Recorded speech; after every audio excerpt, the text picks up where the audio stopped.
Hello everyone, welcome to my channel polity with Poonam Yadav. आप सभी को संविधान दिवस की ढेर सारी शुभकामनाएं। आज 26 नवंबर 2020 है और आज हमारा देश संविधान दिवस मना रहा है। और इसी मौके पर हमारे साथ आज इनवाइटेड हैं हमारी स्पेशल गेस्ट पुनीता यादव, जिन्होंने पीसीएस 2017 की परीक्षा उत्तीर्ण की है। आज हम जानना चाहेंगे कि इनकी सफलता का क्या मूल मंत्र रहा है और किस तरह से इन्होंने तीनों स्टेप को पहले ही प्रयास में क्लियर किया है। तो पुनीता, पहले तो आपको बहुत बहुत बधाई आपकी इस ग्रैंड सक्सेस के लिए। Thank you so much. तो हमारे जो दर्शक हैं वो जानना चाहते हैं कि आपने कितना समय से मतलब सोचा इस सपने के बारे में और उसे साकार किया। आपका जो आपकी जो जर्नी रही है वो किस तरीके से शुरू हुई थी और कैसे आप मुकाम तक पहुंची। जब जर्नी शुरू हुई तब तो नहीं पता था कि यहाँ तक पहुँचेंगे। बस ये था कि कुछ भी मिल जाए चलेगा। बट जो आपके लिए डेस्टाइन होता है आप वहाँ तक पहुँच ही जाते हैं, क्योंकि अगर इन बिटवीन आप किसी और जगह भी पहुँच जाते हैं, बहुत आगे तक भी पहुँच जाते हैं, तो वो आपको फाइनल सिलेक्शन तब तक नहीं मिलता जब तक आप जहाँ के लिए बने हैं वहाँ ना पहुँच जाएं। तो शायद जो इस जर्नी के दौरान मैंने और भी इंटरव्यूज़ दिए गवर्नमेंट सेक्टर के, वहाँ मेरा नहीं हुआ, तो शायद यही रीज़न था कि मुझे यहाँ पर आना है। हाँ, और आपने बीटेक भी किया हुआ है, तो आपने उस टाइम में जरूर जब भी एडमिशन लिया होगा आपने सोचा होगा कि मैं किसी एमएनसीज में या प्राइवेट सेक्टर में प्लेसमेंट लूंगी after completing my this BTech course. Yes, definitely. हर किसी बीटेक करने वाले का एक यही होता है बहुतों का तो नहीं कहूँगी, बट हाँ मोस्टली यही होता है कि हमें बीटेक करनी है, एमएनसीज में जॉब करनी है, that some glamorous type of. तो मोस्टली यही रहता है। इवन मेरा भी यही था। मुझे ड्यूरिंग माई ग्रेजुएशन ऐसा कुछ भी नहीं था कि मैं चाहती थी इस सेक्टर में आऊँ। मुझे भी लगता था कि हाँ कंप्लीट हो और कहीं भी एमएनसीज में जॉब करें, लाइफ एंजॉय करें, दैट्स इट। बहुत सिंपल सी लाइफ को मैंने सोचा हुआ था। But thanks to my college placement नहीं हुआ मेरा प्लेसमेंट वहाँ पर, और this is the reason I am here. मैंने प्रिपरेशन स्टार्ट की। स्टार्टिंग में मैंने सिंगल डे एग्जाम्स की थी। सिंगल तो नहीं कह सकते अब तो, they are they three two are steps three in steps. Every exams या एग्जैक्टली।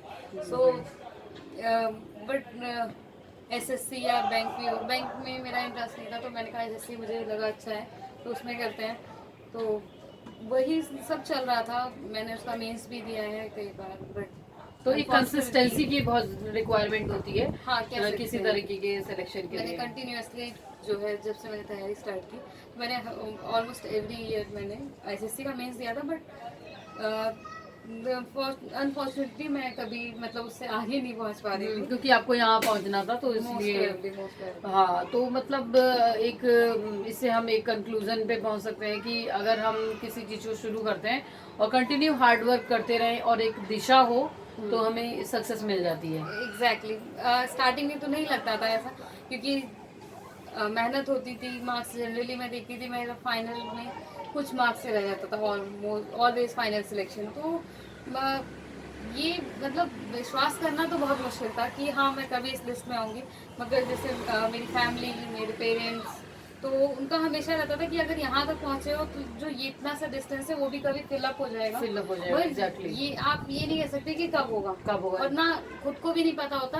और ये जर्नी कुछ ऐसी होती है, हर किसी को सिंगल स्टेप में सक्सेस नहीं मिलती कि आप फर्स्ट टाइम कोई भी एक एग्जाम दे और आपको हो जाए।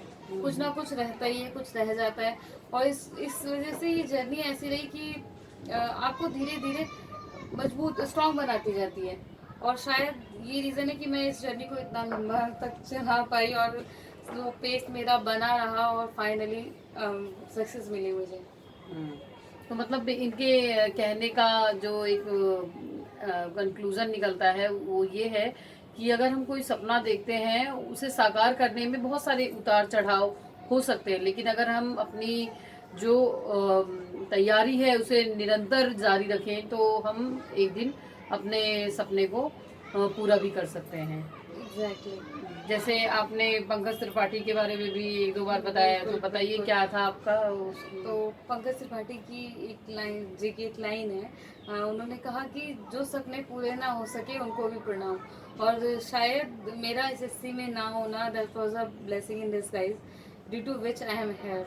अगर मेरा सिलेक्शन हो जाता किसी भी ईयर में तो शायद मैं यहाँ तक उस एफर्ट से नहीं आती जिस एफर्ट से मैं यहाँ तक आई हूँ।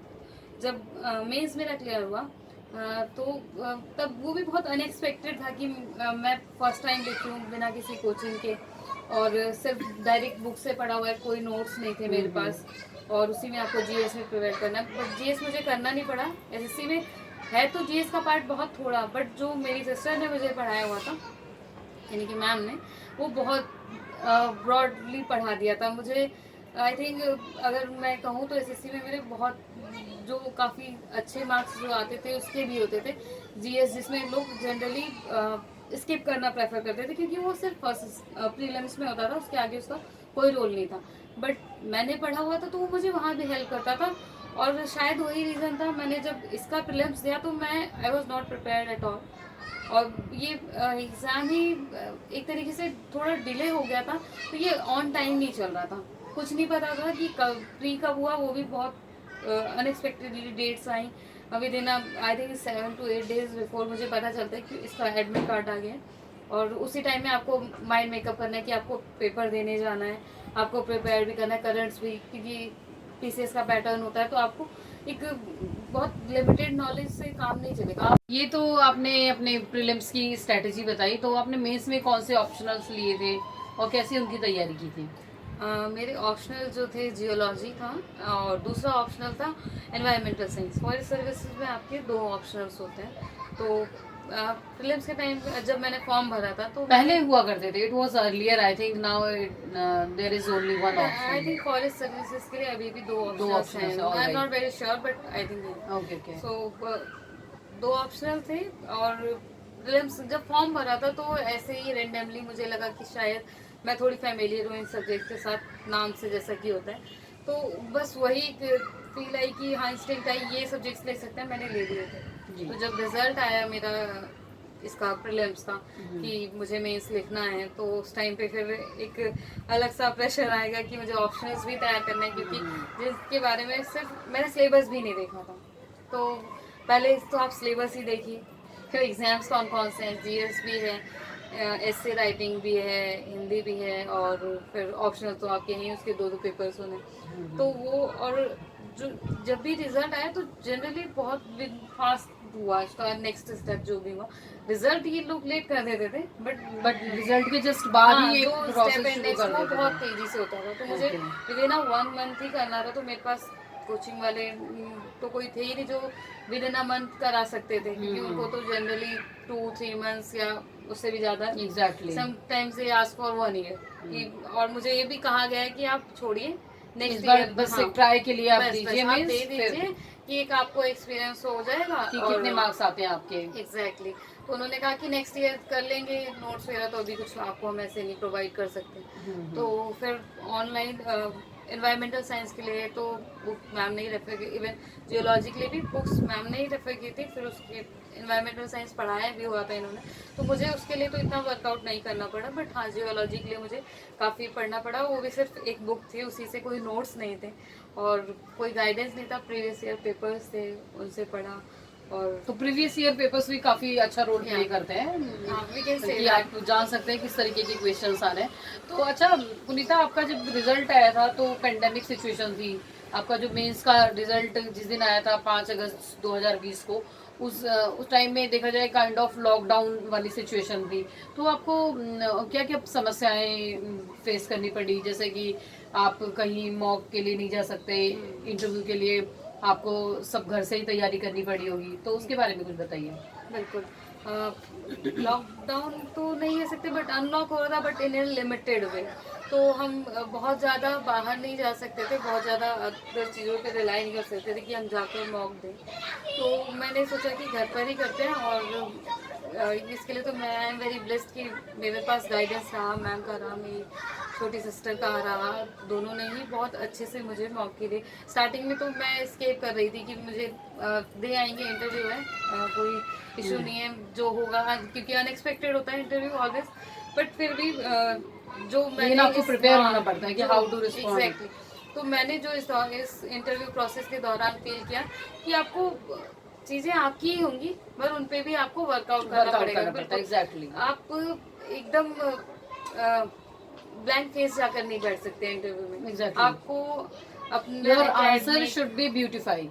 बिल्कुल Whenever बिल्कुल you are responding, it should be with confident. there should be a proper way to represent yourself, your ideas, your thoughts. So इसमें इसको एक तरीके से मॉडिफाई या ब्यूटीफाई करने में जो बहुत ज़्यादा हेल्प रही मैम की, उन्होंने बहुत अच्छे से बताया कि आपको किस तरीके से इन केस आपसे इंट्रो पूछते हैं तो वो इंट्रो आपको कैसे देना है, अगर in case you are not able to answer any question then how you have to respond, panic नहीं करना है, और क्या उस इंटरव्यू से पहले जो आपका किस तरीके का आपका लाइफस्टाइल होना चाहिए, उस टाइम आपका टाइम टेबल कैसा होना चाहिए कि आप रात के टाइम में अगर वॉक कर रहे हैं, उस टाइम में भी मेरे मॉक चलते रहते थे, कोई बैठ के नहीं हुआ करते थे। बैठ के जब भी हुए तो जनरली मैं रिस्पॉन्ड नहीं कर पाई, because I am very introvert. मुझे लगता है कि एक पहले से कुछ हो, कोई मुझे बता दे ये क्वेश्चन पूछने, बट इस तरीके से इंटरव्यू तो नहीं होगा।